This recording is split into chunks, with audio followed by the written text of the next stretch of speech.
So today we're going to talk about something else that may seem very basic, but most of what we do here is geared toward the new shooter. And again, this may seem basic, but it is a question that we get. And what we're going to talk about today is how to load a magazine. And we're going to go through two different ways to load your magazine. So what you see here in front of you is a pistol magazine. And these are what are called snap caps. These are dummy rounds. As we always emphasize, we want to be as safe as we can at all times.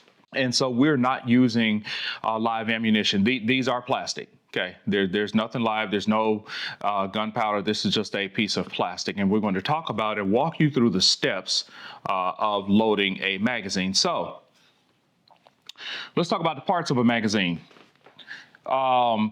This is a 1911 magazine. This is the body of the magazine. Inside here, you have a spring. This is called a follower, this part here, and the edges here are called the feed lips. So basic rule of thumb when you are loading a magazine, as you can see, you've got a solid back on the magazine. The pointy end of the bullet is going to point toward the open side of the magazine. That's a good visual reference to know if you are loading correctly. So what I'm going to do here is to take my bullet. I'm going to put the base of the bullet, the rim, right on the follower, and I am simply going to press it down.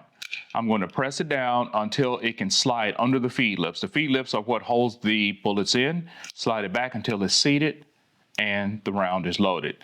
The second one, I'm going to put on top of that one and repeat that process, push it down, and I'm using my thumb, the force of my thumb, to push this down until it's below the feed lips and slide it in, okay? And I'm just going to repeat that process until all my rounds are loaded, okay? And now I have a loaded magazine.